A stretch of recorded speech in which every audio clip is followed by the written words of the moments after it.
Advert? Usk stoves. Yeah. Cool. So if you need a log burner or a stove, you know where to go.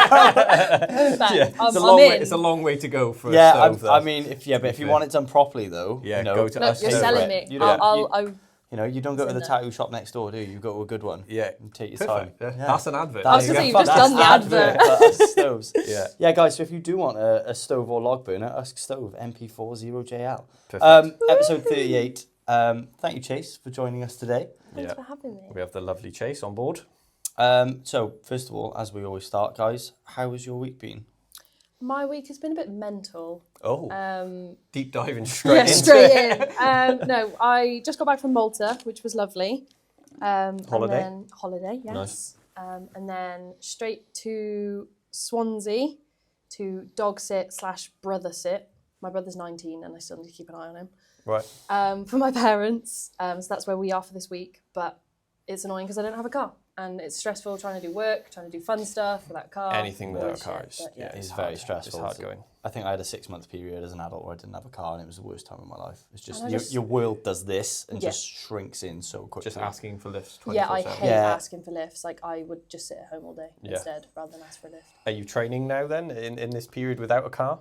Trying to. That's another thing that's like a bit mental because like I enjoy training and I am a bit like OCD with it. If I don't get all my sessions in, I feel like a bad person. And so trying to get that in as well is a bit more. Are you training in Swansea at the moment then? Training everywhere. So here, there and everywhere, is it? Here, there and everywhere. Right. Yeah. That's why I was asking about dropping in at Meg's, dropping in down the road. Yeah. Right, before we go into your background of what you train as, I'm going to go give you a top 3 quickly. Okay. Give me your top 3 gym suites. Go. Oh, gym suites? Oh, easy. Sour Patch Kids. In what order? 3? Oh, no, number 1, sorry. That's number 1. Okay. Yeah, that's number 1. Preferably the watermelon ones or the strawberry ones. Very specific. Very specific. The dinosaurs you get from Sainsbury's, jelly dinosaurs, they are the best. They come in like... That is niche. No, if like my gym back home are watching it, they know. They'd be able to... Yeah. Okay. And then number 3, you know when you go to like any generic, cheap, nasty ass petrol station? Yeah. Babito, have you seen those? Yes. Babito Fizzy Mix. Wow, you are very niche. I love snacks. Down the rabbit hole of sweets. Okay, I like it. Okay, so we talked about your training then a second ago, but we want to divulge into that. So what are you known for? What is your training background? Let's deep dive into it. I don't think I'm known for anything. I'm known really for having my feet out in the gym all the time, not even my training. I am known for a bit of CrossFit. I guess being like a strong CrossFitter because I've come across more to weightlifting. So I started CrossFit when I was like 16, mainly because my best friend at the time was going and he couldn't drive, so I had to drive him to the gym. So you were the lift this time? Yeah. He was like, no, come along, you'll really enjoy it. Secretly, he just wanted a lift. Yeah. I think my first ever class, I like hang cleaned 60 kilos for a triple. Nice. Fucking fair. And the owner, Lee Bevan, owner of SA1, was like, you need to come back. I was like, okay, I will. So I was a 6 a.m. girl. I was trying to go like 6 a.m. and then drive all the way back to sixth form, do a full sixth form day, and then I went back in the evenings kind of thing. Like I was hooked from day one. What did you do before that to be able to hang clean 60 for a triple? I did netball. I did basically anything. Like, did you lift weights? No. A little bit. Gymnastics? No. Not gymnastics? No, nothing. So netball, anything else? Like all your generic kind of school sports. Like I was playing rugby with the boys, I was doing football, I was doing hockey, badminton, whatever. So you had a physicality about you in terms of you could play rugby, play football. Like it wasn't like you went from no physical sporting or anything like that to then suddenly, like you said, hang clean in 60 kilos. Yeah, like I was doing a little bit of commercial gym. I think I was going to the like the local leisure centre for like a couple of weeks beforehand. Nice. But I remember my first ever leisure centre session where my mate took me in for back squats, and the next day he was like, do your legs hurt? And I was like, no, my traps hurt from the 20 kilo bar. Holding the bar. Yeah. So like I wasn't like strong by any means when I started. Yeah, okay. I'm just mental. Like I was like, I can do more than that. And they were like, are you sure? And I was like, yeah. Put it on the bar. Put it on the bar. Is that still a part of you now? It was for a long time. I think I've lost it a little bit recently. Okay. Yeah. Why do you think that is? I think lots of my coaches were like, you need to like basically try less hard. Like, Okay. and I think I'm a bit of a perfectionist with my weightlifting now. So like, Okay. I'd rather it look nice than try hard. I've kind of like lost that crazy You're in bit. that stage. Yeah. Yeah. That comes with being a coach, doesn't it? Yeah, A lot of the time. Like, yeah. you just. Okay, before we go into your weightlifting, so the CrossFit, how long did you do that for? I started when I was 16 and I probably gave it up for weightlifting like a year or two ago. Oh, okay, so like Quite a long time. Quite a long stint. I'm fairly recently to. Are you still doing it? Or I like to do it because I get a bit miserable without doing it, and my body composition changes quite drastically.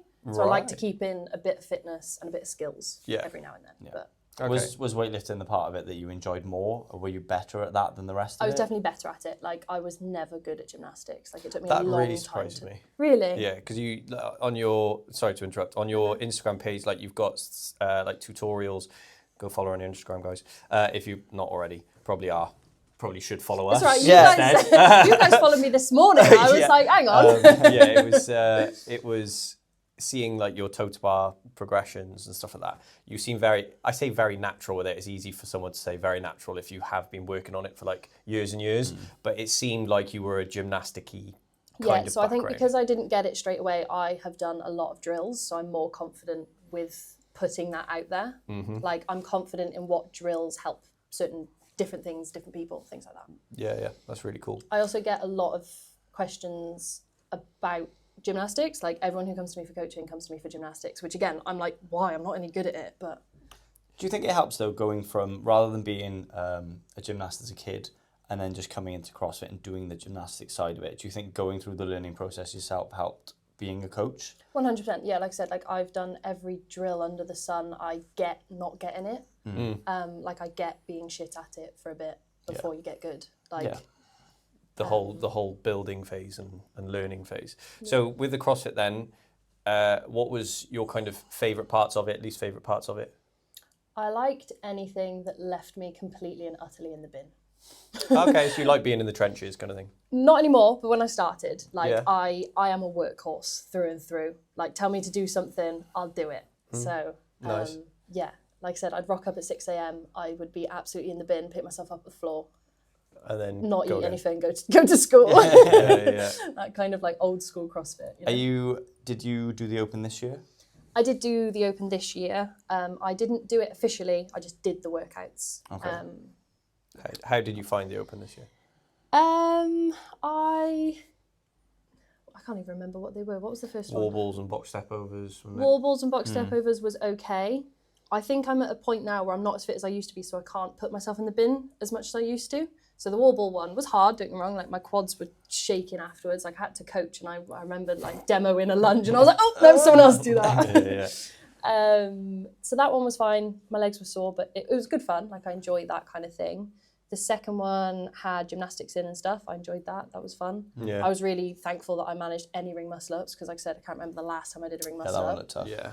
And then the third one was quite hard because I went back to my old box and my old coach was stood over me like, do it. Go faster. I was like, I can't do it. Yeah. I remember telling my friends it was a bit like putting like a old horse to its death, where it's like everyone expects it to be good, but they just it was a bit like a parade of like... This isn't how we remember it. Yeah. It's hard as a coach because you almost take a step back from that to focus on weightlifting, and then you're still expected to be as good as you were, or you know how people remember you being, especially if you go back to your old gym and you were just doing CrossFit there. I think a lot of people as well, when you coach, like, you demo one thing and really well, obviously, because you can, and they're like, wow, you must be incredible, and I'm like, no, give me more than two. I can't do it. So did you ever compete at CrossFit? Yes, competed all the time. Okay, brilliant. I still compete now, so like a lot of the times people will message me or ring me up and be like, oh, we need someone for a team, can you come and jump in? And like, I'll do that. But yeah, I used to compete all the time.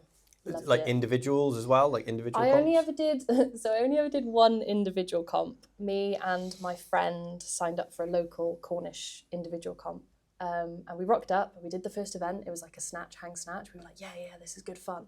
Checked the leaderboard and like I was first, she was second. I was like, oh, class. Did the second event, realised we were the only 2 RX females. And I was like, oh. So I said to her, I was like, oh, can we just take this chill then? She's like, no, I'm going to beat you. I was like, okay. Great. And we were like training partners at the time. So all our scores were identical. It was really hard to like get... Chop and change. Yeah. Have you always been competitive like that then? Yes. Okay, with people or with yourself? Like, what are you more competitive, with yourself or with people? Oh, that's a good question. I think, I don't want to say both because that's a cop-out answer. No, it's not. Both, definitely both. Yeah? Yeah. What pisses you off more then? If someone beats you or you don't achieve what you think you can achieve? The latter. The latter. If someone beats me, like, hands down, if they beat me because they're better than me, then that's completely fine. So as an example, at the minute, talking weightlifting, obviously I'm a 69, under 69. A lot of my friends, Meg, Chloe Hood, are all under 69s, and we're all not in a similar level. Chloe Hood's way better, but like, if me, Meg, Chloe, anyone went to a competition, I don't care if they beat me as long as I've done well. Does that make sense? Because if they beat me, they beat me. Like, that's just how it is. They're better than me on the day. But if I don't hold myself to a standard that I'm happy with, of course I'm yeah. miserable. If you went there and PB'd everything and still lost, like, how can you be mad at that? Yeah, exactly. Yeah. Exactly that. Yeah. So you went from the CrossFit side of things for a long time. Yes. And then you decided the transition to weightlifting was more lucrative, or was it like I could do better at weightlifting, or was it I just like weightlifting more? I've never heard lucrative and weightlifting in the same sentence. Yeah, it's probably the least lucrative sport in the world. So I think for me, I was enjoying both. I was quite good at the weightlifting. I saw more potential in weightlifting. So CrossFit's obviously really hard to be defined as good. Like how do you measure people as good unless you're going to the games? Like, anyone can get to quarterfinals, and then no one gets to semi-finals. You're good at this level. You're good at this level. Yeah. And I was lucky to get, like, obviously you go to a weightlifting comp and your number's just your number, and you can compare that to different people. But I was lucky to get picked up by Talent Transfer, the Welsh squad, things like that, just at kind of like that cusp between weightlifting and CrossFit. And I was choosing. Like, I see more potential with myself in weightlifting. And I always had that kind of like fallback of, if I do weightlifting for a couple of years and I get really strong, I'll just go back to CrossFit because I need to be strong for CrossFit. Yeah. Like, they go hand in hand, I guess. Yeah, that's not a bad way of doing it. Which one do you think's hardest to be good at? Ooh, I think weightlifting. Ooh.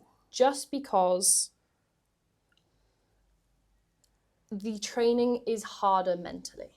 Yeah, I get CrossFit that. is hard physically. Like, it's one of the hardest sports I've ever done. But nothing is worse than not progressing in weightlifting for a couple months and still taking yourself to the gym. Or seeing everyone else PB and you're still, like I said, in the bin for like a couple weeks or whatever. Yeah. No, I get that. I think again, I've never reached any kind of level with CrossFit. You have, but in terms of the way I look at CrossFit is, in CrossFit for a long period, and still to some degree now, you can have a wheelhouse. Yeah. You can be like, I'm the gymnastics guy. You have a fallback. I can smash the gymnastics, win an event, and I can get into the next step of a competition. And the rest of my stuff could be like, not average, but just above average, and I can get by. And then I'm always, it's like, what's the Brazilian guy's name? Guilherme Milheiros. Guy. Guy. So his wheelhouse is lifting. His lifting is phenomenal, but he doesn't win the games, but he's there. Like, he's there. But like in weightlifting, there's no wheelhouse.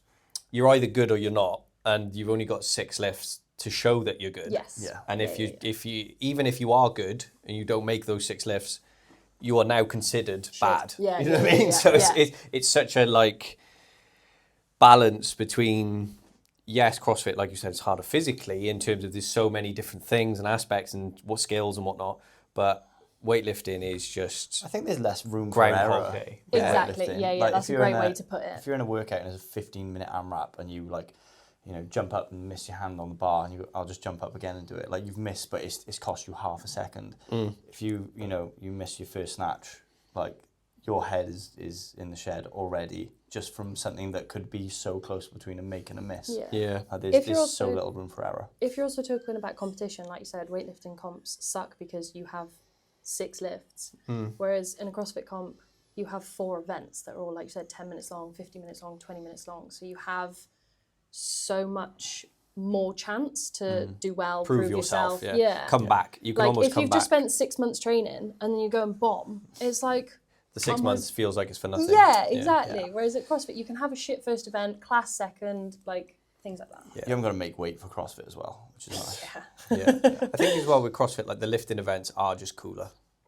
And this is, I love weightlifting. I do love weightlifting. But when you go to a CrossFit event and there's a weightlifting event at a CrossFit, it's always way better. It's always cool. There's music playing the entire time. There's always like you've got 9 minutes to max this, and you see some ridiculous weights lifted. It doesn't have to be a clean jerk. It could be like a clean hang clean front squat, fucking complex, and someone pulls massive weight or whatever.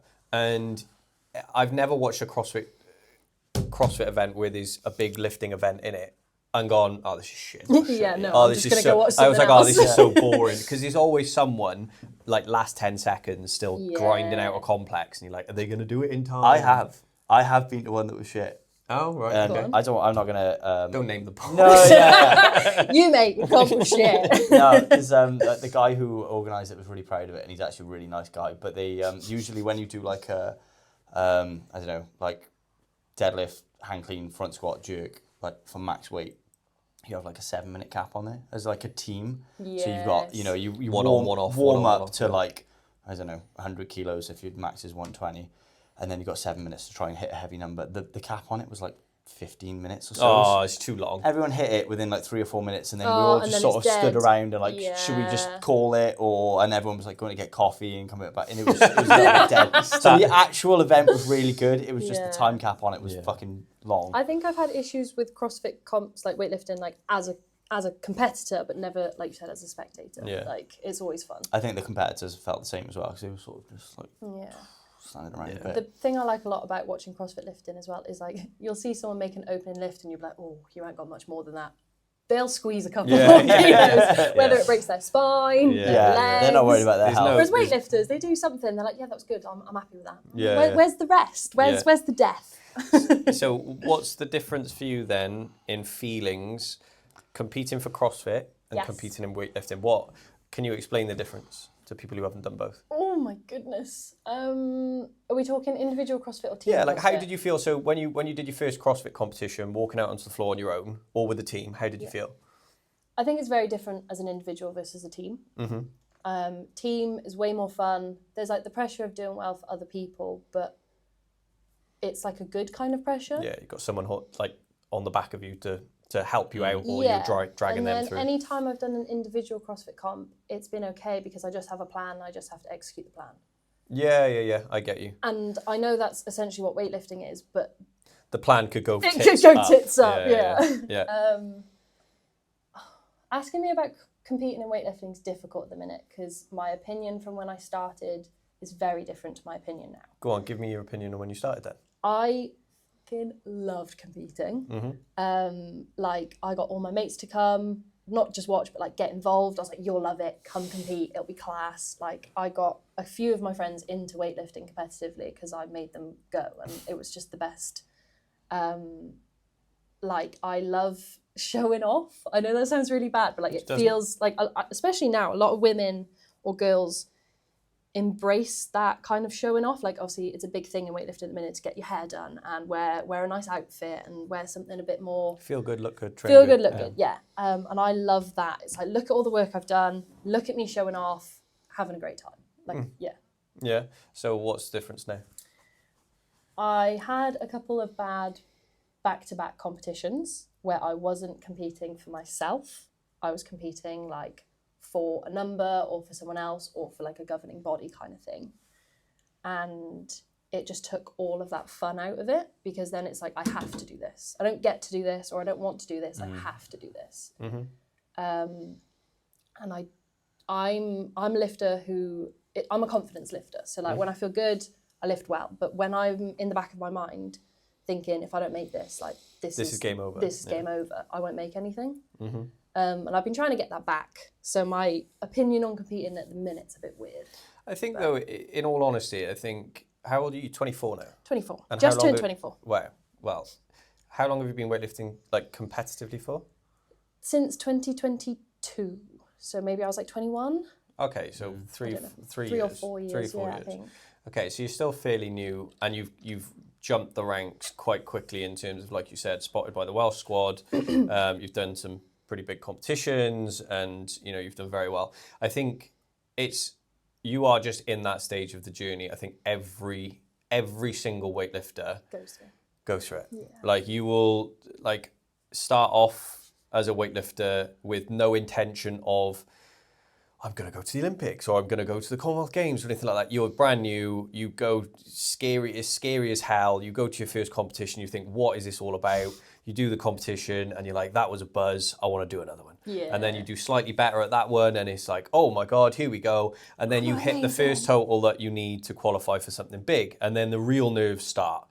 And if you don't do well at that, then all of a sudden it can either kill your buzz or fire you up to get back to that. Yeah. Okay, I need to do that.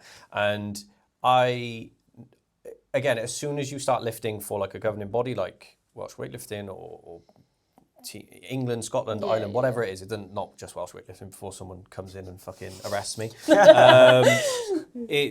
It then becomes more like a job. Yes. It's very much like, now my training isn't for fun. Now my training is to become a Welsh athlete or a athlete. And then all of a sudden it becomes a lot more regimented and serious, nerve-wracking, and the fun, like you said, gets drained out of it. Right out of it, yeah. And then you just realise at some point, which I think you've done recently, where you made a video of it, where you just take a step away. Take a step away, and especially at 24. Like, you're not 38, 39, 40, and you've just picked up the sport. You could have a year out, come back at 25, and still be like lifting probably more than you are now. Yeah. As soon as you realise that, I think it does start to ease the... Yeah, the thing I tell myself, and my coach tells me a lot, is anyone I'm like, oh, but look, they're lifting so much more or they're so much better. He's like, okay, how long have they been in the sport? Mm-hmm. And like you said, like most people have been in it for 10 years. Yeah. I think part of the pressure and the issue was, so when I joined Talent Transfer, super incredible experience, was amazing, but it kind of got sold to you as like an Olympic VIP pass. And I fully appreciate that obviously certain squads, things like that, you have to have restrictions because obviously you can't just let anyone in and you have to show progression, you have to hit different totals, things like that. But when we went around, so you've got all the girls and they're lifting, and you asked all the girls, what do you want to do? What do you want to do? What do you want to do? All of them were like, Olympics, Commonwealth Games, like you said. I was like, I just want a Welsh singlet. I'd be way happy to just represent my country and get that like external validation that I can be on the in the room or like on the table. Yeah. Mm-hmm. But the squad or the program was sold to us as like, most people take 10 years to get to the Olympics. We're going to get you there in 3. Shit. So like my mindset is like, well, I've been lifting for 3 years. So, in 6 years, I'm going to be at the Olympics. Yeah, it's not going to happen. Yeah. Like, if I haven't made it in the time that you've set me, so I'm clearly not good enough. Yeah. Whereas, like you said, most people need to be in the sport for 8 to 10 years to even get to their first international. And they still might not get there. Yeah, exactly. Yeah. Why and how did they sell it as that? Because if presumably everyone who's doing the sport with the intention of going to the Olympics is doing their best job to go to the Olympics, why would they sort of push it as we can do it better than everyone else? It was kind of like sold as a fast track variation of it. Yeah, like program variation. It's like, right, we've picked you because you're talented and we genuinely believe that you have great potential. Are you still with these people? No. Okay. No. Right. Yeah.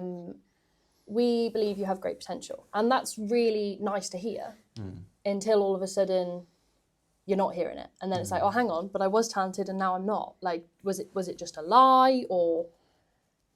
And people progress at different rates. Absolutely. Yeah. But to tell people they're talented and then say they're not is like a weird... Head fuck, yeah. The thing that... Especially when... Sorry. No. Most of the squad are young females. Yeah. If you had a bunch of boys, I feel like it would be less dramatic, the effect. Yeah, you can tell me. You can tell me I'm wrong. No. It depends. I totally agree with you. It depends on the person, because you can make it like with that element of it, you can almost fire someone up or absolutely kill them. Yeah. Like you can, if someone said, like when I was your age doing competing as weightlifting, and like the years after, like 25, 26, when I was wanting to, again, like you said, try and get into the Welsh squad, try and do this. If someone had said, oh, you're not good enough, it would have fired me up to no end, being like, well, fuck you, I'm going to do it anyway. But I know of people, and I know lots of people, maybe like yourself, who if someone said that to you, you'd be like, oh shit, maybe I am not good enough. You know, it can have the polar opposite, can't it? I think the first time I got told, well, not that I was ever told, but obviously being removed kind of thing is a telling of that. The first time is like, okay, fuck you, I'm going to do it anyway. But then combined with Welsh squad, and then maybe not competing very well, it's like multiple. It's almost like you take proof from that you're not. Do you know what I would take from it, realistically, is that they've seen you training, whatever you're training, doing, whoever you're being coached by, and you've got real potential and talent. And then you've gone with these people, and then whether you've stagnated or not hit whatever you need to hit, whilst being with them, I think that says a lot about them. The program itself. Yeah, more than anything else. If they're taking all these super talented kids, because me and Charlie say it all the time, if you have a young kid walk through the door, and I've literally got this, where she is so talented, I could do whatever I want, and she will make the Welsh team. Exactly. The only job you have as a coach with that individual is to keep them in the sport for as long as they need to be. Keep them happy, keep them happy, positive. keep them healthy. For you to take really talented young athletes and then not progress them where you want to, like, that's on you. Like, don't tell them they're the problem. That is fucking directly your fault. Yeah. So that's what I would take from this. So for anyone who's struggling with this, because I'm telling you now, like that story you just said there, is everyone. I went through it. I took a step away from the sport. Like Geordie, like Commonwealth athlete, he took a step away from the sport, went back to it. Like so many people who are in this sport will at some stage in their lives just go, I don't want to do it. I just don't want to do it for a bit. And they'll go elsewhere, they'll do something else, they'll do something different, and then in 6 months' time, they'll pick up a barbell one day and they'll start snatching, and they'll go, I really like this again. And then bang, you're back in, and and you realise it's not the be all and end all. I think what you can kind of get is a bit of like, you can get kind of funneled in with weightlifting. I think weightlifting is such a niche sport that, it's not even niche anymore, but it was. You can kind of get funneled into a point where that is your life, and that is your personality, and that is what you're known for, and that is what your existence is. And it's like, Charlie's the weightlifter. Charlie's just a bloke. Like Charlie is just like a normal lad. You know what I mean? Like he likes other things other than weightlifting. But he just because you see him for that. Yeah, you know him with a barbell in his hands. It's like all of a sudden when he's not doing that, it's like, what the hell? What's wrong with him? Like like what are you doing? Carry on. For anyone who's listening that is currently going through that sort of struggle with it, what are you doing now then to try and come out of that sort of trench that you're in? So, like I said, part of it was taking some time out, just realising I do enjoy having a barbell in my hands, regardless. Like, I got into weightlifting to be the best I can be, and I guess, like, learn as much as possible. Like, when I started coaching, I loved it, because I was like, there's all these things about snatching that I didn't know before, or whatever. So, someone else can't tell you how good you're going to be. That's down to you. And, like, no one can put a time frame on your potential. Like, it's very nice. It's a nice idea to be like, we're going to fast track you to your highest potential. But sometimes that doesn't happen. Like you said, like whether the program's not any good or you're just a bit of a slower development. Like some of the best athletes, like you said, come out of nowhere. Like, not come out of nowhere, but like someone, for example, I not look up to, but use an example is like Sarah Davis. At the moment, we've got such an emphasis on young weightlifters. And once you get to my age, apparently I'm too old. Because like I said, talent transfers between like 16 and 20. They won't take anyone over 20. Sarah Davis is what, 33? Yeah, she just won Europeans. Yeah. She's our best, not our best, but obviously Emily, but one of our best female athletes, and she's past her prime. Yeah. No offense, Sarah. Yeah. Nice. Shout out Sarah as well, from 9th to 1st in a last clean and jerk. That was a fucking ballsy move. So yeah, shout out you. You'll never listen to this, but shout out you. Yeah. Maybe if you clickbait past her prime, she might. Yeah. So what do you? Right, okay. So back to the age thing. I was going to ask you actually, because I think when I stopped competing, I was probably about your age, and at the moment, in the moment, 24 was the oldest I've ever been. So in my head, I'm like, fuck, I'm not 17 anymore. I'm not 20 anymore. I'm not 22 anymore. But realistically, it is still very young, and you can take a year or two out and still be before your prime and still have enough time. Do you see it that way? I'm trying to. I think when I started weightlifting, I was very close to like the top for my age. So it felt like racing against a clock of my age. Like as soon as I was 23, I was like, oh shit, like I need to make it now or never. Because once I get into senior, that shit's hard. But I think, like I said, looking at people like Sarah, talking to people who are older than me and have been in the sport for longer, being like, hang on, like you've still got loads of time. Oh, so much. 24 is a joke. And it's so funny because as an athlete, I think I need to be working every day, otherwise people are going to crack on. But as a coach, I'm like, no, take 2 weeks off, babe. You'll be fine. Like you'll be completely fine. And it's so hard to merge the coach and the athlete brain. Yeah, it is. It really is.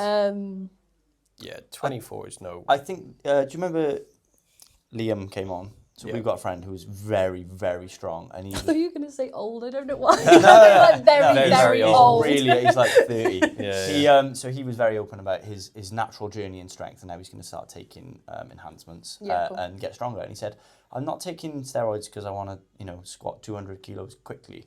He's like, I'm taking steroids because I want to squat 400 kilos when I squat it. So the journey is the journey. Irrelevant. And I think just staying on the path for as long as it takes, like, think of all the progress you could make in 4 years. Yes. And you're 28, and then you've got, potentially 5 years then until, your prime, or however, 33 was she?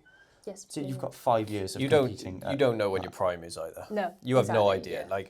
Like, I remember being your age, sitting in a sauna in Willpower, looking at the Welsh records, going, right, okay, I'm gonna push for these, and then life happens and things change.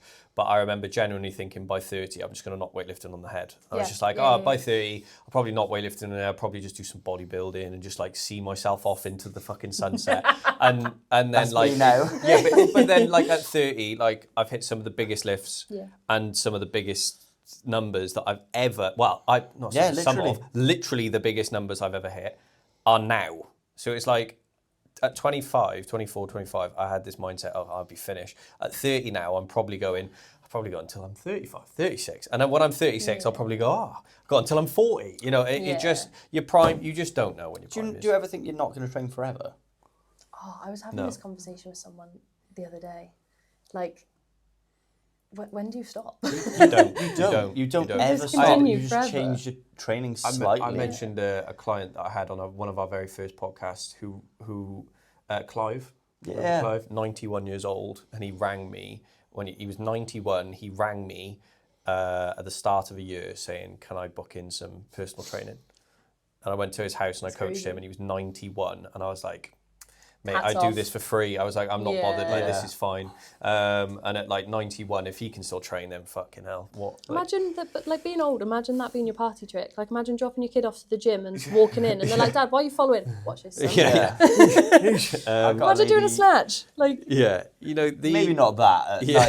not 91, but like, No. And there are videos of people that mid 70s hitting decent numbers on 80 kilo snatches. And all I'm saying is the CrossFit Games standard goes down the older you get. Exactly. You just meet it in the middle somewhere. So can we talk a little bit more about your numbers then? So when you were CrossFitting, what were your kind of best numbers, snatch, clean, jerk wise, for the listeners? Great question. It's all like blurred. We'll say like low 70s, and snatch. then snatch, sorry, and then low 90s. Yeah, and what are you now? I am. My best numbers are 81 or 80. No, if it's 81, it's 81. I can't. Are we counting hang or from the floor? From the floor. 80. 80, okay. And 101. 101. 101. Very, Something like very, that. very tidy numbers. Again, it's with your category as well, 69 kilo category. Every competition that I've been in, like with Meg, there was one at the British with Mike was in the back room, and we had the 69 kilo girls, and it was just everyone is doing that. Every girl at 69 at that level is doing those numbers, and it is so competitive. I think out of every group in weightlifting, the 69 kilo girls class is the most competitive. Yeah, but then you go to the British and none of them are there. Why are we all in Wales? Yeah. The Welsh seniors last year was literally just everyone opening on 70 to 80, everyone opening on 95 to 105. Yeah. And it's just absolute carnage. Yeah, and missed lifts everywhere because everyone was just pushing each other. Yeah. There is no other group, I don't think, in weightlifting. Like you can say like the males, 89s possibly, but it's more like how closely knit. Like in the 89s in the boys, people will take a 10 kilo jump or a 15 kilo jump for a win. Where in the 69 girls, it's literally everyone's within a kilo. It's like you miss a lift, you go from first to fifth. It is horrible. Is that a good thing though that the standard is so high in your like local area? Because then it's not like a big jump when you go elsewhere. It's like this is kind of it. Good question. I think the 69 is weird as well because speaking of Sarah, like 63, 69, when you get to a top level, no one wants to go near it because Sarah's there. Yeah. And like Erin Barton. Erin Barton. But like there's such a big gap between top and where we are. Like there's no one above all of us. Like you said, everyone's doing those numbers. Yeah. It's that pocket, and then there's one person. It's like an Emily Campbell kind of pocket of people. Emily. Yeah. Why is that? Is that she is just so much better, or there's again she's just been doing it the longest. Yeah. And she's just super talented. From what I know of someone like Sarah as well, she's also just a bit mental. Like you said, she'll be 9th in snatch and she'll I'll still win. Yeah. I'll throw myself under anything. You need to be like that. You know, you listen to or you speak to like the best in the world at anything, and they are just a little bit crazy. Driven to win. Yeah. Like Michael Jordan seemed like a lunatic. He is a lunatic. He won everything. Yeah. So going then, I've written down, what is your proudest achievement in weightlifting or CrossFit, or what is your just general proudest achievement? My proudest achievement at the minute is not giving up. Awesome. And that sounds really cliche. Doesn't. But like you said, I not that long ago looked at it and I was like, I'll just sack it off. And like in my head, I still always have the fallback of CrossFit. I'm like, oh well, I'll just go back. I'll just get fitter again and it'll be fine. Mm-hmm. But like, I'm just too stubborn. Like I refuse to be the reason that I don't do what I want to do. That's awesome. Yeah, that's a good way of putting it. Like weightlifting's just a waiting game. I'll just be there until everyone breaks something and gives up before me eventually. Yeah. So I guess giving up when it was really hard to go to the gym. Not giving up, sorry, when it was really hard to go to the gym. Yeah. Things like that. So you could tie that into some of the hardest moments. What's the proudest achievement lift-wise? Like, what is the one lift? Like, everyone's got their lift. Like, you've got a lift or I've got a lift that you go, what is your best lift? Like, what in that moment, what is your fucking, that meant something? My favourite lift or proudest lift is my first ever 100 kilo clean and jerk. Amazing. At my first British. Because I'd missed it so many times before then. Like, I was so in shape to do it for months. And then I did it on the platform, and I'll show you the video later. Pissed it. Like, literally, like, first attempt. Yeah. I think I went, like, 95, and it was class, and I walked out, and I was, like, acting all cocky to Mike. I was like, oh, fucking give me 100 then. And he actually put it on the board. I was like, no, wait. Like, I was joking. I want, like, a 98 or 99. He's like, no, do 100. Did 100 like that. It was so fun. Did you... Oh, sorry. And it was the first ever competition my parents watched.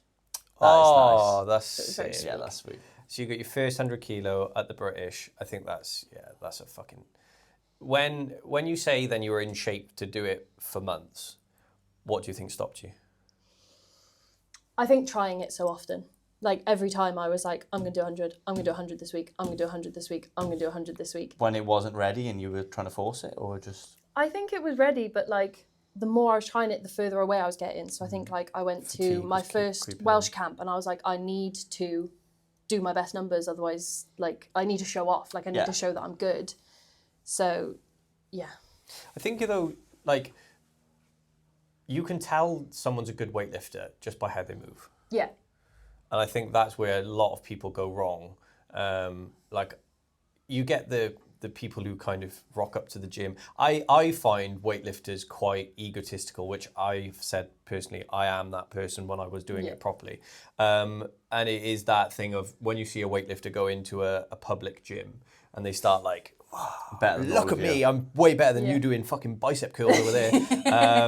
And I think you can almost tell when a weightlifter is good just by how they're warming up, how they're moving. Like if it's crisp, it doesn't matter what's on the bar. You can look at someone and go, "Wow, that's cool." And I think that's where, as an athlete, I get that mindset that these new coaches watching you, like, "Watch me, look at this, bang," and then you miss, and you go, "Oh shit." What are they going to think? They don't care. They're not looking at you going, "Oh, she's missed a 100 kilo clean jerk. Right, we better fucking..." You know, they're going. Like, they're probably going, "Oh, good attempt. Oh, good effort." That's how it's like. That's how it's sold to you, though. Like people tell you, they're like, "You need to hit this total," and you're like, "Okay." So then you don't, and you're like, "Oh," but like you said, they're probably watching. Go, "Yeah, that was a really nice clean. Good job." And then when they like, not kick you off, but like say like, "Oh, like don't come back," or "You're off the squad," because this was the number. Like at the minute, might get a bit political.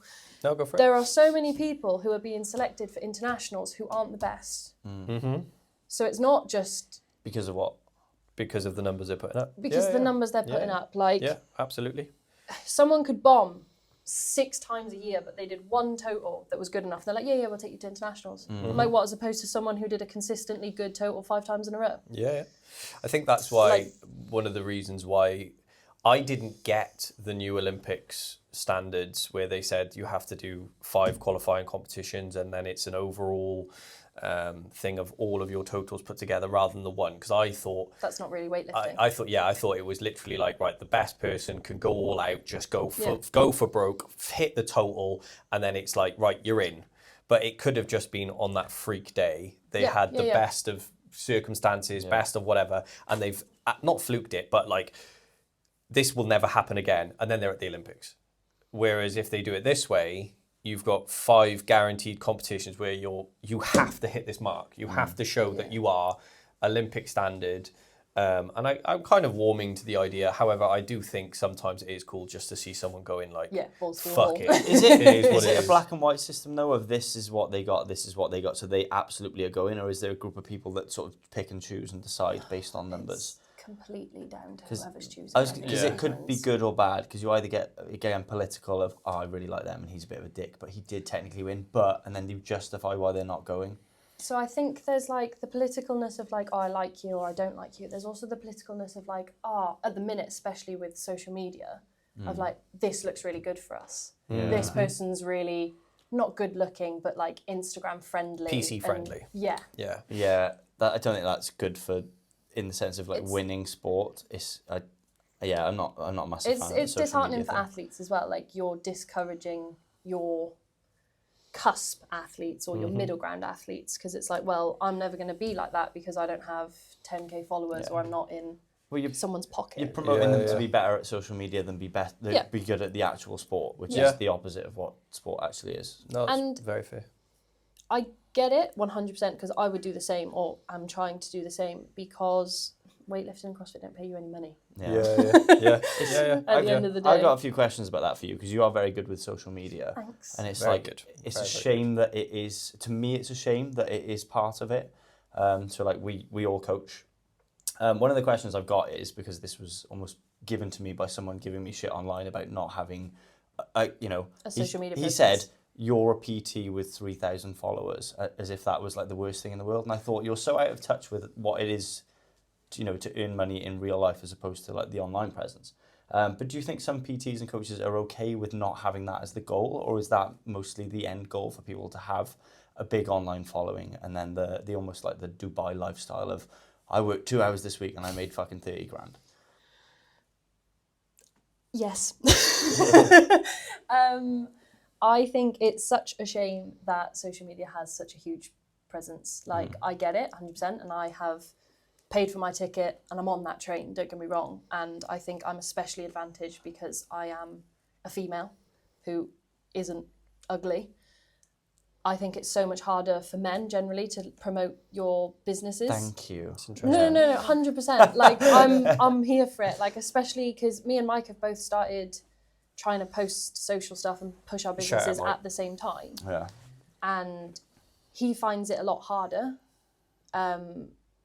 I think because he's a male. Like, I really do agree with you. I mean, me and Charlie have had this discussion in private before about these, potentially people that would be really good to, get them on the podcast or be seen with these people. But we almost disagree with, we want to speak to people because, they're interesting or we like them or whatever the reason is. We don't want to speak to someone who's got 1 million followers because they show their arse on Instagram.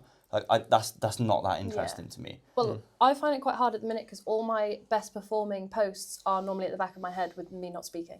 And I don't mind doing that occasionally, but I don't like putting that version of myself because I'm a very opinionated talking to a woman.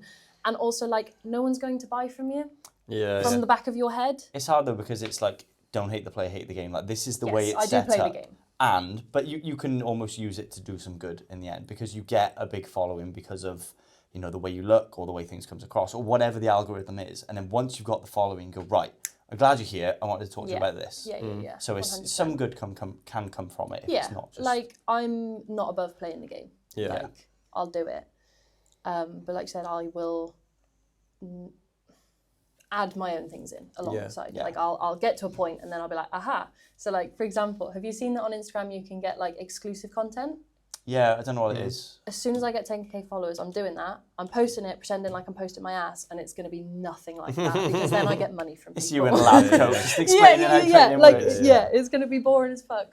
Sorry, but no, you can say. People are going to think it's me naked and they're going to pay for it and it's going to be amazing because I'm going to get paid. Yeah, that's fair. Because that's how you play the game. That's fair. Yeah. Do you think that'll... They like buy it once and then they go, oh, it's not actually what I wanted, and then probably. But fuck it, still got money. I mean, it is set up in a way that you kind of like, it is what it is. Get to the point of having a big following, and then even that Olivia Atwood show where they have women on there. Have you seen that one? And they're almost they do like OnlyFans and things like that. And then you hear some of the stories of these women, and they're like, look. No one is feeding my kids. This is set up so I can make money and actually live and pay my rent by doing things that I might not agree with, but like the morals behind it. You go, if I was in your shoes, I'd probably do that as well. Like, I can't even. It's a good job we're not in their shoes. Yeah, fuck me. Yeah, I wouldn't make any money. Same thing. Like, I've tried to convince Mike to get his rig out for views and stuff, and he's like, "Oh, I don't know if it works the same," and it doesn't work the same. But like, it is different, I think, for men and women. Yeah. But don't hate the player, hate the game. Exactly. Yeah. Before we move on from the weightlifting comps, are you looking at competing at any big competitions this year, or trying to push forward, or are you still in that stage of kind of finding the love for it again? I am finding the love for it again. I try to think about it as little as possible and put the hands in my coach. So as long as the biggest difference for me was getting a coach that looks at the long-term plan. Who is your coach for the listeners? Mike Webb. Yeah.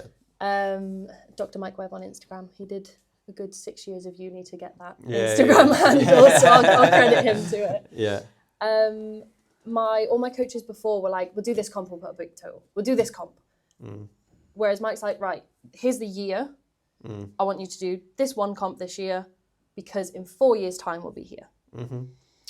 So at the minute, I'm basically just looking at the Welsh at the end of the year. Yeah. I might do 1 or 2 in between. Nice. Yeah, that's good. Good way of doing it. Kind of just finding my love for it. And for me, at the minute, I'm just building legs. Yeah, nice. And that takes a long time. Nice. Yeah, I think that is something to mention for anyone who's looking to get into a Welsh setup. You have to realise that the competition calendar then suddenly becomes an absolute nightmare. Fuckery. Yeah. You might go from doing 2 or 3 competitions a year for fun to then doing 8 or 9. And you have to prepare yourself that's 8 or 9 days of competition, but that is also 8 or 9 competition preps. That is 8 or 9 recoveries. That is 8 or 9 build-ups. Cuts. Cuts, bulks, whatever it is. Yeah. It's suddenly then, you've gone from a hobby to a job, Yep. and it suddenly becomes very real. If you think you've got 9 of them, and then let's say the bill that, you know, I don't know how hard cutting weight is for you, but let's say it takes 4 weeks per comp just to sort of like mentally get into it or whatever. That's You can't make any progress. It's your full life. It's your full life. Yeah. You can't make any progress if you're constantly tapering and whatever for comps. You're becoming a full-time athlete without the perks of being paid. I'm gonna say something as well. One of my biggest pet peeves, right, in terms of, like you said, competing too much, blah blah blah, is coaches making their athletes compete, especially when it's their own event. Yeah. Why? What's that about? You're getting money, firstly. So I'm like, right, I coach both of you. I'm like, you need to do this comp that I've set up. And you're like, why? It doesn't fit with our plan. No. It'd be a really good run out for you. It'd be comp experience. A comp You're run like, out. Chase, I've done 20 comps. I don't need comp experience. And I'm like, but I get the money and my comp looks really good. So compete. A comp run out, I think, is the worst too. I hate it as well. A run through, a run out, a train through. Like, it makes no sense. Like, a competition is a competition. You go there, you compete, and then you go home. The only time, sorry to interrupt, is acceptable, like I said, if you get swept into some sort of governing body and they tell you have to compete. That's the only time it's acceptable. I just think that, like, I've never met anyone that goes to a competition and says it's a run through or train through or whatever, and not care about the competition enough to just run through it. Yeah. Like, why are you crying in the bathroom because you bombed them? It's like I've never met anyone that goes, oh yeah, it's just a train through. You're still training to compete, and then you compete, and then you go back into training, regardless of if you like. Okay, this is the competition I need to really well in, or I'm going to run through it. I'm still doing the same shit before it, and I'm still doing the same shit afterwards. I guarantee before that competition, you still did some heavy lifts. Yeah. I guarantee after that competition, you're still going to have a taper. Like, it's the same fucking thing. I feel like people just say that as like a pressure release. Yeah, it's a pressure release. Like, I'm not doing well because it's just a training through comp. I missed my opener because it's a run through. Yeah, you did that on purpose, did you? So it was a run through. So you're meant to enter the competition. I see. Lighter, so we're just dealing with stressful times. It's just a run through. It's okay. Just practicing bombing. What was the comp when Maddie went and she had to like snatch and clean and jerk an empty bar essentially just for? Oh, she was injured. It was for, that was different. That's like qualification points or like. She still had to go and do it. Yeah. She had to get a Commonwealth ranking, so she had to lift something at a Commonwealth. I think she had to travel for that as well. Yeah, India. India. It's like a 45 kilo snatch or something like that. But that, fair enough. That's her job at that stage. Like, but if I say, oh yeah, I'm just going to run through a competition and I hit. You show up at a tier 3 and miss your opener. Yeah, and I miss my opener, or like realistically, a run through competition. If my best number was 150 and I went out and I hit a 130, you can kind of say, right, okay, he's running through it. But if I'm hitting like a 145. Yeah. You're competing. Like you're not that far off your biggest number. And when you see someone say, "Oh, it's just a run through, but I PB'd my total." Wait, what? Give yourself the credit. Yeah, just have the care. Like, just say, "Yeah, I really wanted to do." You're this allowed comp. to care. I enjoyed this comp, and it went I wanted well. to do well. Go on. So you're coached by Mike. Yes. How do you find being coached by your partner? Ooh, really, really good and really, really bad. Both in the same time. So we have discussions often. Good. About it. Normally at the point where it's gone too far and it ends up in an argument. So it's probably normal though. No, there's a lot of emotions. There's a lot of emotions. Mm-hmm. I'm also one of the only athletes he coaches in person. We train together all the time. The main issue with being coached, not coached by my partner, but my partner coaching me, I guess. So from his perspective, is he's too, not wishy-washy, but like, if we were remote, you'd write me the program and the program wouldn't change. Whereas when he sees me in person, I'm like, oh, I feel tired. Or I'm really strong, can we go heavier? And he changes it because he cares about you. He cares, but like, he also just won't take that on WhatsApp. Like, because we're in person, I'm telling him my thoughts and feelings all the time because I'm just that type of person. Whereas if you were my online coach, for example, I would just give you a roundup at the end of the session. I'd be way more just like objective, I guess. I'd be like, session was fine, feel a bit tired, and you wouldn't change your program because you're like, it's fine, you feel tired. Yeah, it's okay. Is that better or worse though? I think it's worse because I think Mike is a great coach. I think he's great at programming, especially. Like, I love the way he writes his program, and he doesn't need to change it for me. So we had a conversation recently about just let me suffer, basically. Just like, don't listen to me, just write it and I'll crack on. Ignore me before training and just do it anyway. Like, it's hard. I think the hardest thing being coached by my partner is also having him as my training partner, because if one of us having a bad session, we both have a bad session. Yeah, exactly. That is the hardest. I was literally about to say that's the hardest point about it. Like I've seen couples. I've been obviously I've coached and trained with my partner Sarah, and then I've also seen gym couples. By the way. Thank you very much. So I've also been in gyms with a gym couple, and it is very, very fucking hard not to feed off one another's energy in terms of if you see, and the worst time I would say, never do a competition on the same day. Oh, okay. Never, ever, ever, ever do a competition on the same day, because let's say usually you would be out first, Mike would be out second. If you bomb, Mike is feeling that 100% of the time, and where he's got maybe an hour before his meet and you're sat there gutted. I'm not saying you'd be crying, but you're gutted, you're down, you're maybe even trying your best to try and like be like, oh, it's all right. He knows deep down you're suffering right now. And it's also the other way around as well. It's because, like, say if you do amazing, he's like, but all his energy then is suddenly being released on you, and then all of a sudden he's got to go to a back room. And I'll say that in vice versa as well. Like, let's say you have an amazing comp, he goes out, bombs. That car journey home, you want to go, oh, I've had the best day in the world. And he's just sat there like, hello darkness, my old friend. Like, is this through personal experience? Personal experience. Like, I've watched it and I've been it. I've been living it.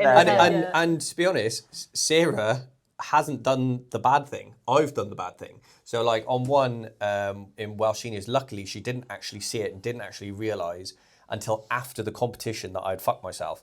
But I bombed and smashed my shoulder to bits. You were like, I bombed. No, I don't give a fuck about that. But I did at the time.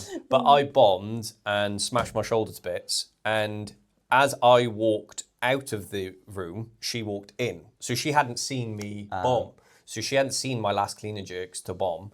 And then she went and competed. So when she was competing, I was like, yeah, go on, like, oh, this is awesome. But then after the competition, she was like, how did you do? And I was like, I bombed and I can't lift my arm. Like, and she was like, she was also injured or in pain. And then like the car journey home, I was just like in my own head. I was like, I'm in embarrassment. This is fucking horrendous. I was also very hungover at the time as well. And it was from Bangor. So it's a 5-hour trip that I was driving hungover and I couldn't lift my left arm.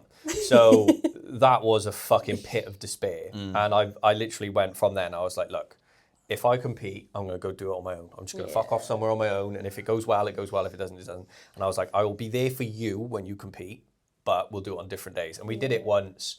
The next competition after that, she competed on the Stoke on a Saturday and I competed at Wildborough on the Sunday. And it worked perfectly. Yeah. It was absolutely amazing because I watched her on the Saturday. She did really well.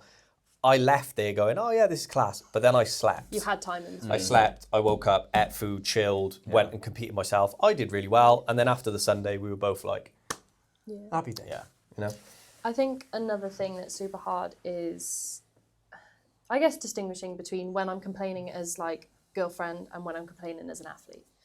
Like, if you have an athlete or say you're my coach, I'm not like, this is fucking shit, I hate myself, I hate my life, I'm a shit weightlifter. You're going to think, oh my God, it's me, I'm the problem, it's the program, I'm a shit coach. But like, if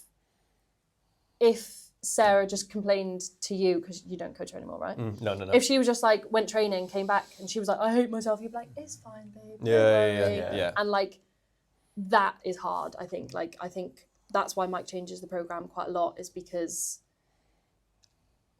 I don't do a good job of distinguishing when I'm being athlete versus girlfriend, which is a hard thing to do. Like, of course, I'm it's not very, saying very it's hard. There's a lot of feelings involved in there. Yeah.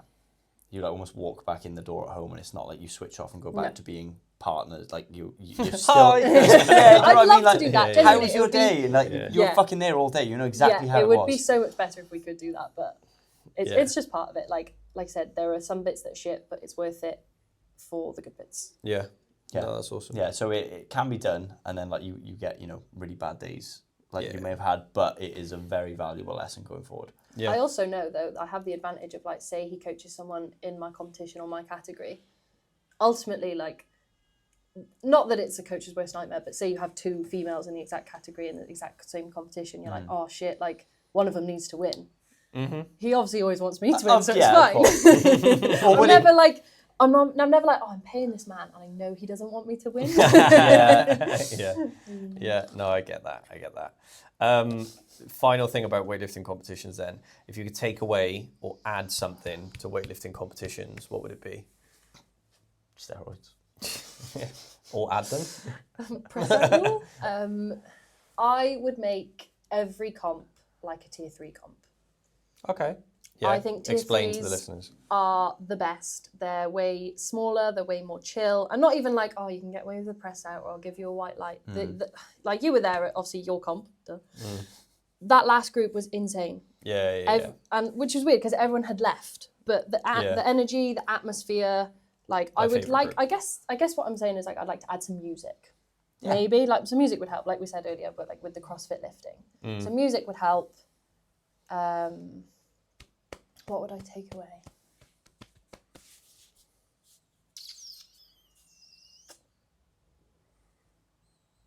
That was a great question. I'm thinking of all the things I like. So I love the weird animosity in the back room. Okay, yeah. I feel like that's quite like a male trait thing that I enjoy, like, because all the men in the back room stare at each other, right? They're like, ooh. And girls like, oh no, don't look at me. Like, have you ever watched Jenny Tong compete? Yeah. Jenny Tong's my favourite person to compete. I've never obviously been in the back room with her, but like I've heard stories where she just like not growls at people, but she like intimidates people. Yeah. I love that. Yeah. Thing I would take away. Hand in hand, if we're going to play music, we don't keep it on until I step on the platform. Yeah. You know, like when they do the weird like turn down of music, and it's like a shit song, and then it's gradually like now it's silent. Yeah. No, I get that. Tell you what, I would take away the weird turning down of the music, and I would add some swearing.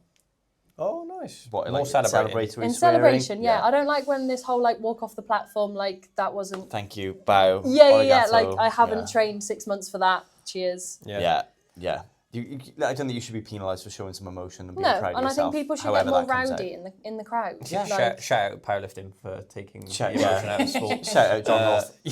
Yeah. Okay, so more atmosphere, pretty much. More atmosphere. Yeah. No, I get that. I think that's fair. Yeah, that's cool. Right, goals for this year then. Send a death threat. So, do you know what a death threat is?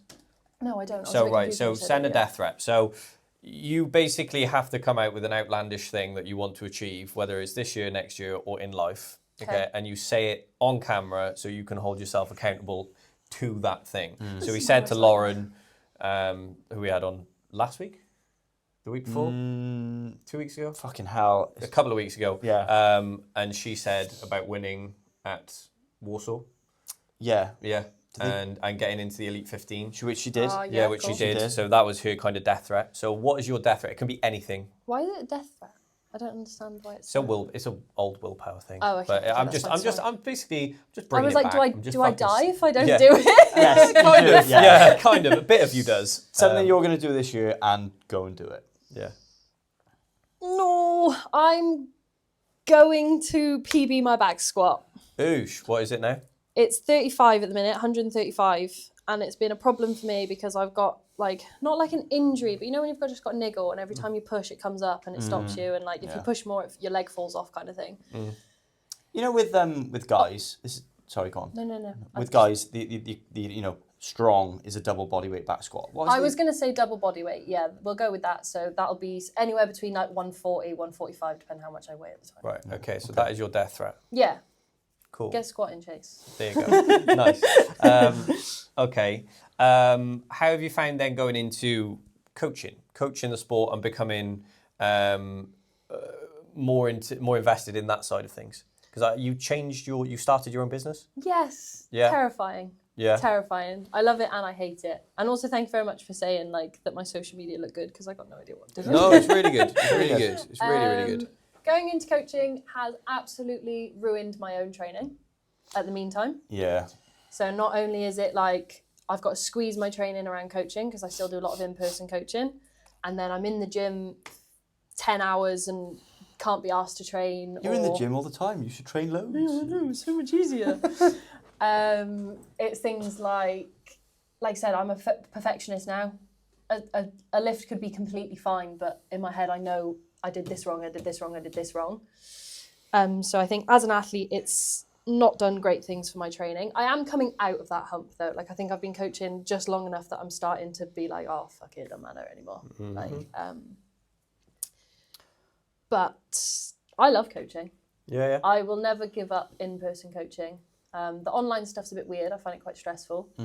I'm not great at like relying on other people. So relying on athletes to send you videos and updates and things like that just stresses me out. Like I want to know about your training. Tell me about it. When people are like, yeah, it was fine. More detail. Just call them out on it. That's all I've done. William Davis, shout out Will. He is probably, and I've said to him, he's probably one of the worst feedback people I've ever had. He's a great guy, great lifter, but he suffers with knee problems and knee pains. And I will say to him, how was the session? How are the knees? And I'll just get yeah, it was good. What the fuck does that mean? And I've called, and I will continue to call him out. And now he's getting a lot better. And he said, yeah, it's feeling this.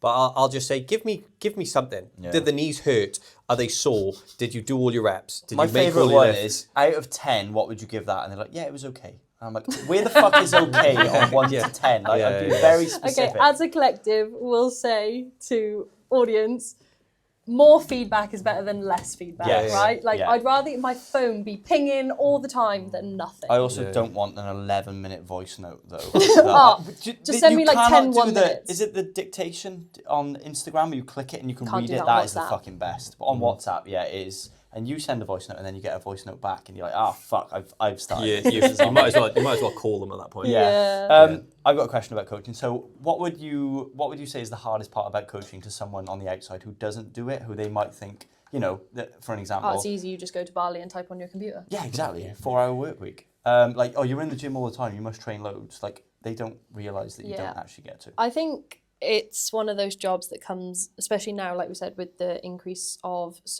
necessity of social media presence. It's not just coaching anymore. It's so many things. It's like you said, making content. It's, for me, I really want to learn as much as possible. So part of the problem I had getting into coaching was I was asking people, why do you do that? Or teach me more, basically. And people saw that as a threat. So I actually got sacked from my first CrossFit coaching job. Shout out to CrossFit Newquay.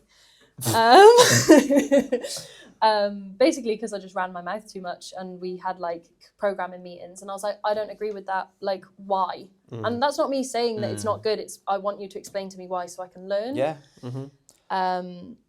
That is a real thing. I had a coach who was fucking brilliant, like autistically brilliant, and he worked for the CrossFit level 1 staff, and they sacked him because he literally made everyone else look like idiots. Yeah. He was so good. Yeah. And they got rid of him. Yeah. They couldn't keep him. So I think the thing that's hard about coaching is all the other aspects. I think CPD is almost impossible.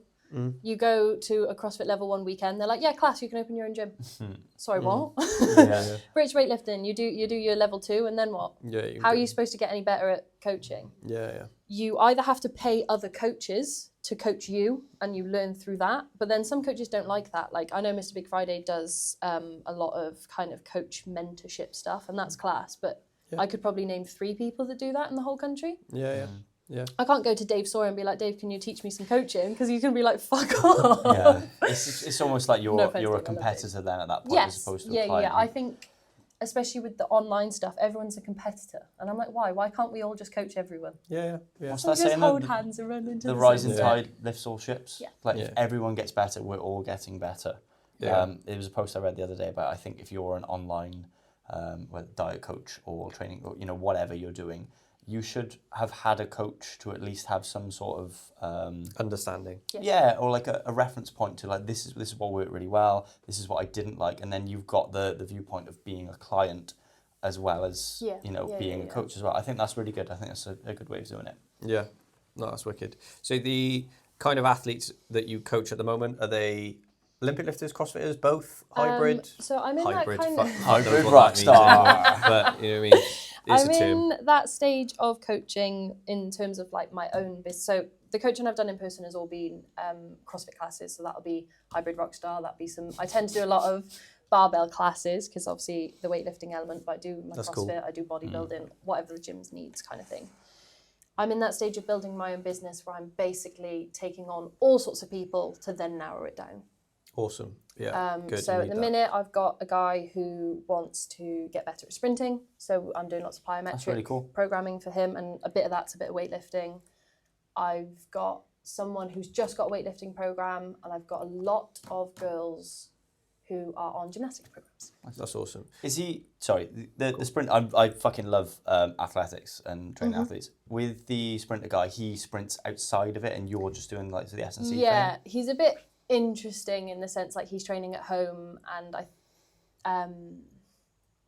he does do sprints outside, he does running, and he does football. I think his main goal is football, but he wants to work on sprinting first. To get faster. Yeah, that's fair enough. That's cool. I think that learning you just talked about then, like you want to learn, that's the best way to learn. Yeah. Like I could sit down and we could talk for hours about how I've coached people or how I've done things and you could go, oh, I like that, or you could go, I don't like that. Yeah. Or you will have your opinions. But real life experience, like I said, that's where so many coaches go wrong, is they just funnel themselves down to, right, okay, I'm a weightlifting coach. All I'm going to coach is between 18 to 25-year-olds weightlifting, and that is going to be my thing. And then a 45-year-old comes in with a dodgy knee and a bad elbow, or a 60-year-old or a 12-year-old comes in, and you have no idea what the fuck to do, and then you are well and truly just funneled into a lifestyle where you've gone, I'll teach him sprinting, I'll teach her gymnastics, I'll teach him CrossFit, I'll teach him running.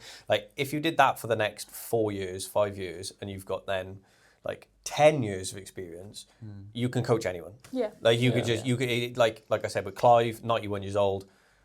Yeah, let's do it. Go for it. Like, so many injuries, so many things wrong with him, so many things that like obstructed his training. But it was just like, right, we'll find a way. We'll just go do this. And then like you've got with your young girl doing the Six Nations rugby, it's like, well, if you teach kids before or adults before, you just you're blend confident in it then as well. Like someone came to me and he was saying about knee injuries and back injuries and things like that, and I was like, I've had 5 people off the top of my head that have had the same thing as you. This is where we started, this is what we did, this is where we got to. It might not be exactly the same as yours, but at least you've got a bit of a blueprint to work from. I've got a 73-year-old starting tomorrow with me. Oosh. That'll be interesting. That's wicked. But yeah, the more variation you have, the more variation you'll get, and then it sort of branches out from there. And then a really good position to be in is you having, I'm so busy, I've got so many clients, and you can choose which niche you want to go down. Yeah. I just want to train sprinters, I just want to train weightlifters, whatever. Yeah. But yeah, it's just doing more to do more. Yeah. In terms of the coaching, then what are your goals going forward with it? And the online presence, actually. Okay, so my goal, I've set myself, this would be a better death threat than the lifting because I've actually thought about this a bit more. My goal by like halfway through the year is 10k followers. Okay. Because then, like I said, I get that exclusive content perk. You've already played your hand now, though, so they know it's just going to be you talking about training. We'll bleep it. We'll delete it out. We'll cut this. Because then, like, I feel like there's a weird middle ground with a certain amount of followers, like where like you act like an influencer but you're not, and things like that. Like, it's a weird blurred. In my head, 10k is like, right, I can start posting whatever I want because 10,000 people care. That's a lot of people. Yeah. There's a lot of people. The business goal is, I'm currently at capacity at the minute. The business goal is to basically improve my systems to then increase my capacity. Mm-hmm. Like, this is the first time I've done it, so I am figuring out how to offer my best service to people. Are you doing them all personalised? Yes. Right. Yes. I write like programs for gyms and stuff as well. Yeah, some of the classes I coach, but in terms of like my online one-to-one personalised. Takes time, doesn't it? takes time. Yeah. And like, I don't want to offer people a shit service. So I would rather keep like my books closed or things like that until I'm happy that everyone's happy, and then I'll go forward. On. Yeah. So we've actually got a big nerdy whiteboard in the house, and every month we've got like a different goal. That's not nerdy, that's cool. I like that, yeah. Just keep growing, keep learning. Yeah, no, that's cool. How long have we been? An hour and about 15, 20 minutes. Okay. If you could give then a 16-year-old you when you first started a little bit of advice, what would you give? I would tell her that the world doesn't end every time something goes wrong. So I have had a lot of anxiety in my life, which is weird because I come across as a very extroverted, flamboyant person, I think, or confident, but I am... It's quite often the case though. It always is, right? Yeah. And I think I'm one of those people that everything feels like the end of the world. And like, I used to not be able to go out and socialise without having a panic attack, or like when I went to uni, oh my God. Uni during COVID was the worst thing because I had to make friends with people and I just spent all my time in my room, right? And like, that sounds really pathetic and it's like, how can you do hard things? But if just going out and making breakfast is the hardest thing I have to do and it feels like the end of the world, I'm not scared of anything anymore. So 16-year-old Chase, I would tell her, the world doesn't end and people don't give a fuck about you in the nicest way possible. Yeah. Like, it's really reassuring and comforting to know that people only care about themselves half the time. No one cares. Okay. No one cares. And what would you say to you now if you were 34 years of age, 10 years from now? What would you say to you right now? I would probably say something along the lines of push the boat out a bit more. So like, starting social media and stuff was very scary and I was like, that could never be me. And then you start, and then like within 2 months I've had really nice messages, and obviously you guys and things like that, like, oh, you're really good at it. And I'm like, I've got no idea what I'm doing, but I just tried. It looks like you know what you're doing though. It's all pretend. So yeah, I think it's one of those things where just try as much as you can, and yeah, push my comfort zone and my boat out. I guess. I think once you're doing something that was outside of your comfort zone, the fact that you are doing it, it just becomes normalised because that is your life now. Yeah. If you woke up tomorrow and you had a video that went viral and you've got 100,000 followers, you 10 times what you thought you were going to do, you'd be, oh my God, this is the fucking best thing in the world. And then 2 weeks later, you're like, someone's unfollowed me. I got 99,000. What the fuck? Like, you just get used to these things so quickly. Yeah. So me and Mike were talking about that recently as well, actually, because 1 minute you've got like 2K followers and 5,000 views is class, and now we post a video and it does 5,000. I'm like, that's shit. Get rid of it. Like, your perspective changes. Funnels and changes so vastly. Yeah. No, I get that. I think 10 years. I think what you have to realise, if I could give you any advice, is 10 years from now you're still very young. Yeah. Okay. Yeah. So, you know, where you might be looking at things in like a race of like, gotta get there. I think I used to think that, and I still do to a certain extent, because I do like the pressure, and I find that pressure does keep you active and keep you ticking. But the whole, I have to do this at this point, otherwise I'm never going to do it, is you'll soon realise that that's just bollocks. Yeah. That's absolute bollocks. Like, it's just more about how long can you stay happy and healthy. Yeah, happy and healthy, but how long can you just fucking stay in it? Like, if it's 5 years from now it takes you to get to your goal, can you stay in it for 5 years? Like, if you can stay in it for 5 years, you'll get there. If you can stay in there for 10 years, you stay there for 5 months, stay in there for 5 weeks. It's the stay in power that I think is the difference between the people that you look up to and the people may look up to, well, I don't fucking know, they might look up to me and you or whoever. But if they look up to you, it's for a reason of he's been around or she's been around, they've done it. Yeah. Like, they've got there. Yeah. You know? I can't remember what book it was, but the sort of the point of the book was that the elite athletes can just deal with the monotony of training day in, day out and doing the same shit over and over better than anyone else. Like, yeah, they're talented, but there's a lot of talented people, and the ones who can just put their head down and just I'll see you in 5 years. I'm going to do this and see what happens. Yeah. You know? And then they're world champions. One of those things that I think I read before, and it was like,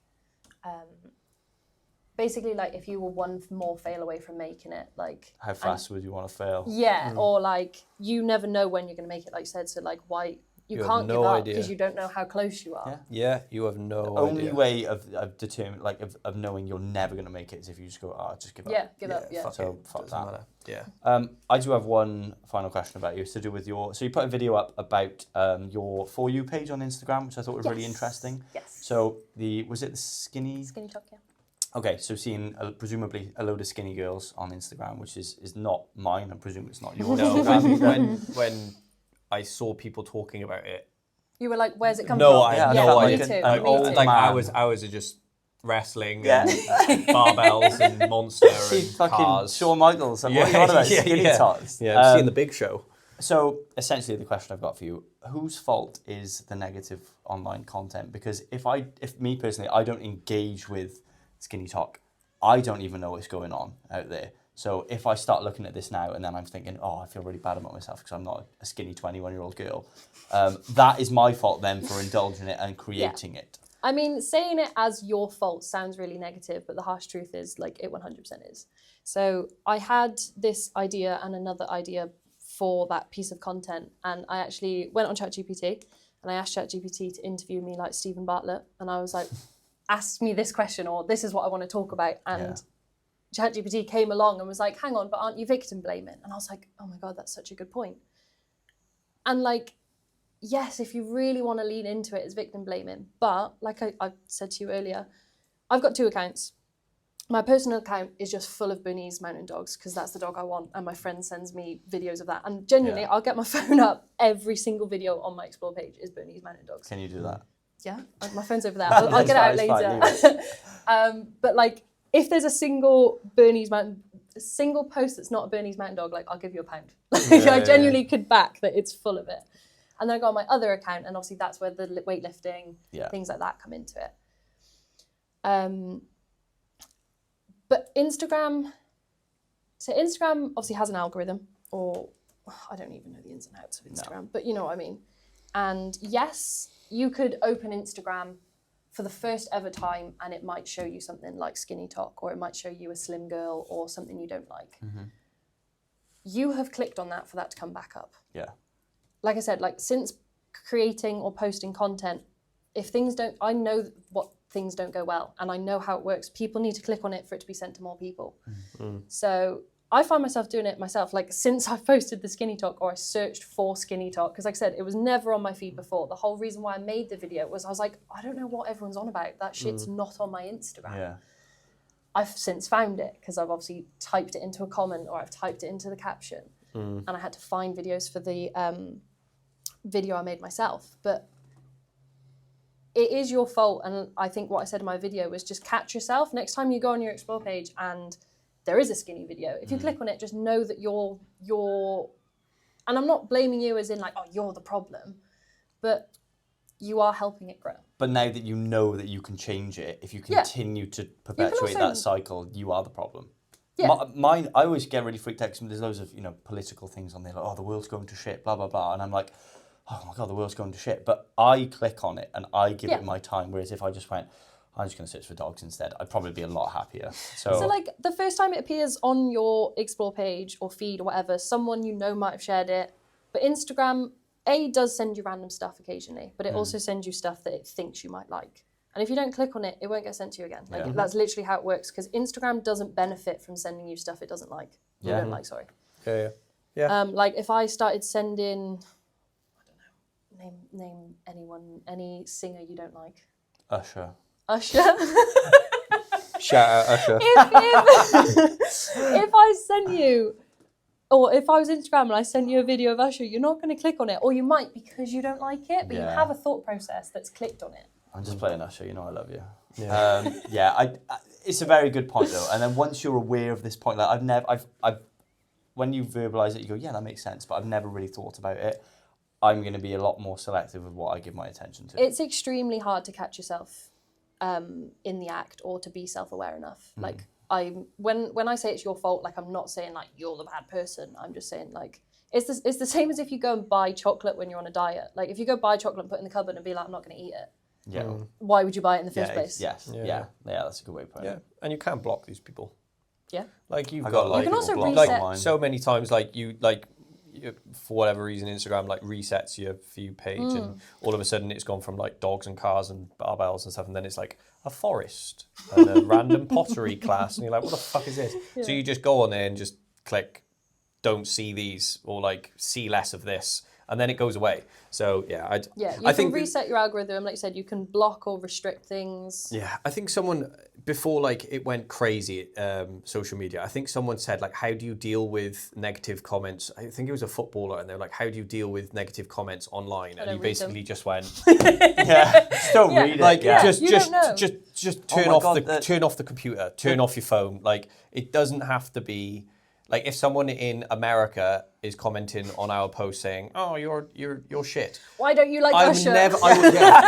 It's like I will never see you in person. Yeah. Why do I give a fuck? You don't. Yeah. You don't. I had this the other day with Lauren put a post up wearing shoes, and some guy was like, "Why is she wearing 100k shoes or like very long running shoes for a High Rocks?" And I was like, "Why do you fucking care?" Also, she's been paid to wear them, and she won like $6,500 wearing them, but that's besides the point.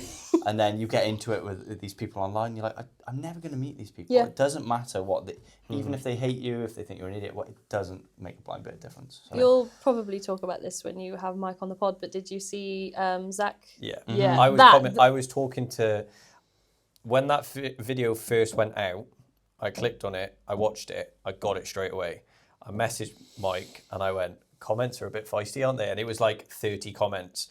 And then literally the next morning, Zach Tallender posted, and I was like, uh-oh. You made and then it. It was just like thousands of comments. And I was like, fucking hell. You've missed the point entirely. I was like, read, the caption says, this isn't a dig at Zach Tallender. Like, this is not a hate post. And everyone was just like, oh, well, you're just a random tall your person squat is shit, or your lift is shit. It's like, read the fucking caption, but people just listen to it. That's the equivalent of post physique, bro. When you start talking about someone else, now what have you ever done? The thing is, Mike's strong as fuck. So like anyone who goes, oh yeah, what can you do? He probably does more than you. Just like shut the fuck up. But they'll see Zach's video where he's clipped the first 5 seconds of it and not actually seen the context of the video, which we both watched and gone, yeah, that's pretty good. That makes sense. But even Zach himself in that video says that video, this is a viral hook. I'm not having someone use me as a viral hook, so I'm going to use you as a viral hook about his music. Yeah. So the whole video was fucking irrelevant. Yeah. It's basically just a viral hook to talk about his music. And everyone went, oh God, let's fucking slate this guy. It's like, what the fuck? Yeah. Zach's response video was so wishy-washy. Like you said, it didn't really agree or disagree. No. It was just like, oh, here's my music. But people in the comments, because apparently people will die for Zach. They were like, quite insecure though, because he was saying, I'm a big fucking celebrity movie star. Doesn't matter like what you people say about me. You're nobody. And then you're like, well, I've obviously got under your skin with it, so it's something is true enough for it to rattle you a little bit. And it wasn't even like a dig in the sense of the video. It was just this, you might be better off not doing sets of 5 and 6 and 8 all the time. It's not that deep. Yeah. You got any more? No, I think that's. I think that's us done then. Yeah. Happy days. Thank you very much, Chase, for coming on. That was fantastic. That was an awesome one. As always, guys, Usk Stoves MP4 0JL for all your log burner and stove needs going forward. Yeah, Thank you very much. Thank you. Thanks. Awesome. Is that the equivalent of like clapping when the plane lands? Yeah.